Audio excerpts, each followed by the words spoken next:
Tatanungin, sa halip na flood control projects, dapat mga proyekto po laban sa landslide ang kinakailangan po dyan sa Baguio. Yes, slope protection talaga ang kailangan dito, Jay. Ah, slope protection na matino at talagang intended to protect yung mga citizens. Hindi yung para kumita pagkakita ng nangyari kasi rito, pinagkakitaan eh. Hindi naman yung tungkol sa protection yun eh.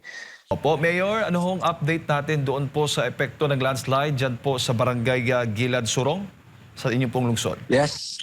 Oo, as of this morning, yung last two na nawawala, kasi 10 nga yung missing, 8 na yung na-recover natin nung kahapon.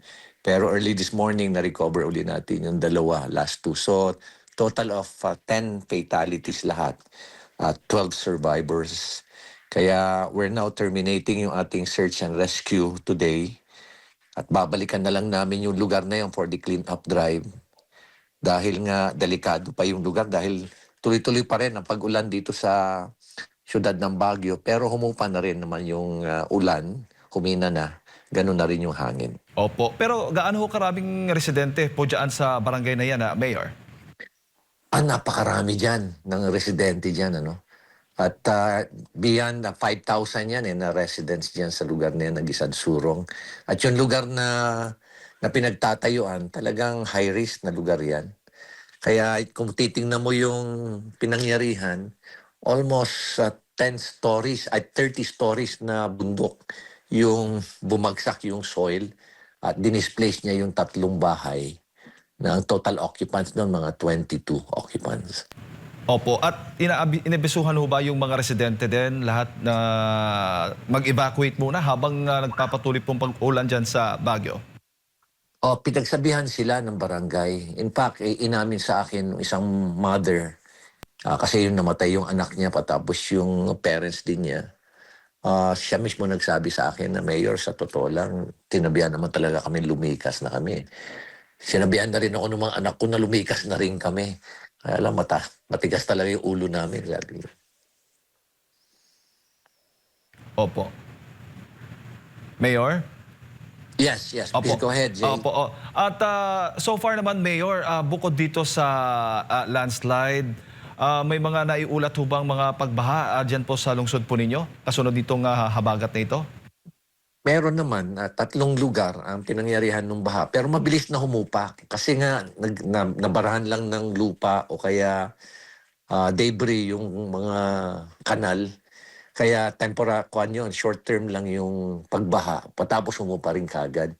Yung dating lugar na bumabaha dito, yung city camp, na noon pa talagang binabahayan, wala na, hindi na binabahayan kasi nagkaroon ng malaking tunnel doon na ginawa.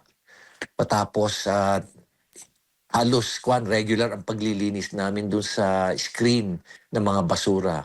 At talaga naman nakakatuwa na rin na bumaba na rin yung dami ng basura tuwing tag-ulan. Kaya hindi na kami nagbabara doon. Magmula nung naging mayor ako, wala namang bara doon sa lugar na yun. Kaya hindi na nagbabaha. Opo. Pero yung kumusta naman po kung yung mga evacuees, punuan ho ba yung mga evacuation centers natin? Well, we have a total of 121 families na apektado rito. Pero ang nasa evacuation center, mga 40 plus na lang, mga 43 yata na families. At they're well supported at lahat kanilang mga kailangan na resources ibinibigay namin sa City Social Welfare at may nakukuha rin kami tulong sa DSWD. Opo. Bago ko lang ipasa kay partner, Admar, Mayor, may kailangan ho ba kayong, may palawagan din ho ba kayo sa national government tulong para Wala po kayo. sa lugar po ninyo? Wala naman. At talagang tuloy-tuloy naman ng tulong ng iba't ibang mga private sector sa amin. Ganon din yung ating mga ahensya, lalo na yung DSWD. Nagpapasalamat din ako sa DPWH kay Secretary Base, nag-usap nga kami kahapon. At talagang nagpadala kaagad din siya ng tulong, lalo-lalo na yung kanilang mga equipment dun sa site nung insidente dun sa Barangay Gisad Surong. Opo, Mayor, magandang umaga po.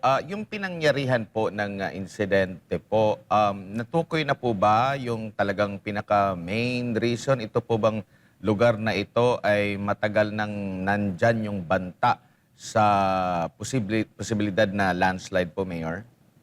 Yes, high risk talaga yan. Talagang nung 1970s, nagkaroon na rin ng soil erosion dyan sa lugar na yan. Kaya nga dineclare nga nila na no build-up zone yan noon eh. Kaya lang, napabayaan. Kaya nagtayuan uli ng mga bahay, dekada na silang nandyan. Kaya tiwala na rin sila. Kaya despite the fact na nabigyan sila ng babala na lumikas na, hindi pa rin sila umaalis. Kasi nga, comfort zone na nila yung lugar na yon. Kaya ito ngayong araw na to, makikipag-ugnayan kami sa MGB at pinapunta ko na rin yung City Environmental Officer namin doon kahapon para tiningnan yung paligid ng lugar at nakita naman talaga namin na may mga stress na yung mga soil doon.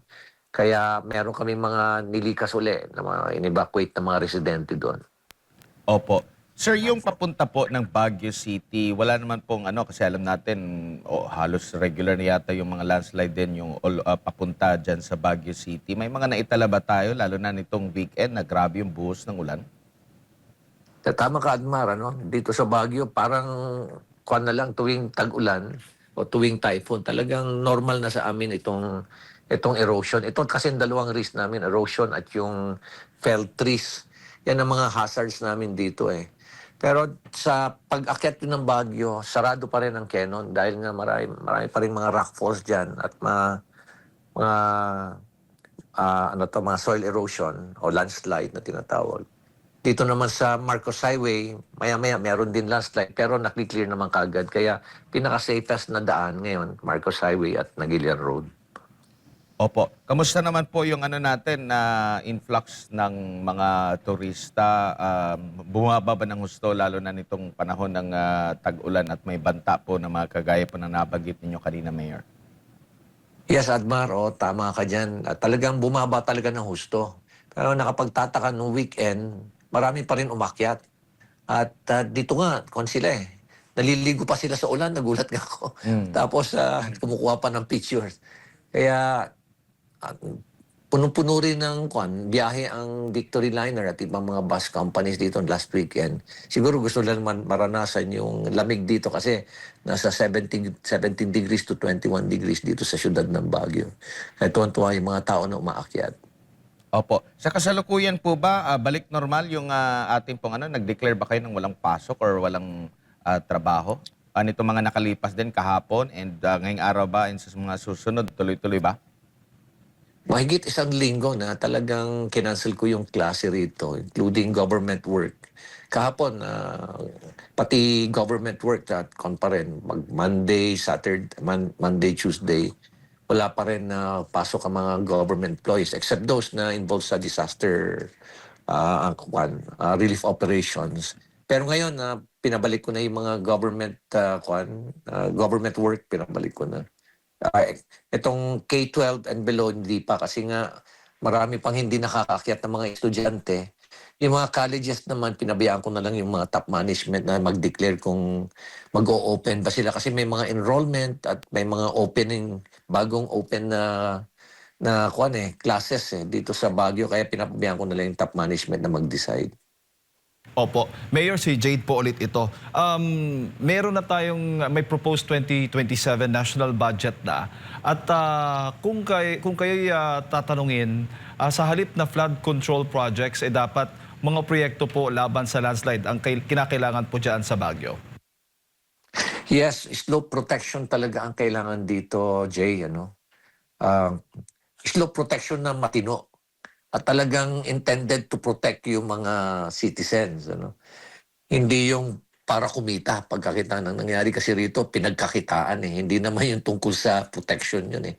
So, matindi. Kaya makikipag-ugnay, nag-usap kami ni Secretary Vince, aakyat siya in the next 2 weeks dito at makikipag-ugnayan siya sa Regional Development Council. Pag-uusapan namin kung ano yung mga needs namin dito hindi lang sa syudad ng Baguio, kundi sa buong Cordillera.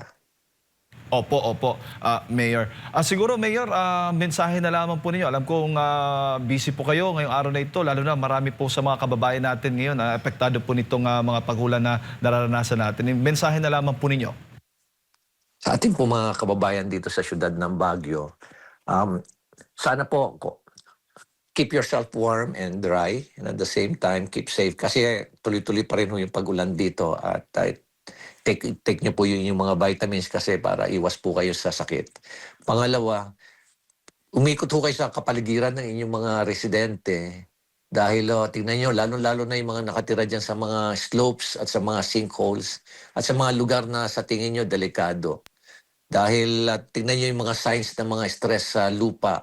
At kung may nakita po kayong mga abnormal dyan o unusual na mga observations po ninyo, please feel free to call us. Huwag na ho kayo mag-memorize ng hotline numbers. All you have to do is call 911.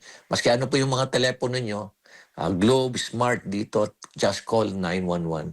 Ganon din ho yung mga puno na nakikita yung malapit na matumba. Itawag nyo lang ho kagad at mabilis ho kaming umaaksyon. Maraming salamat, Jay.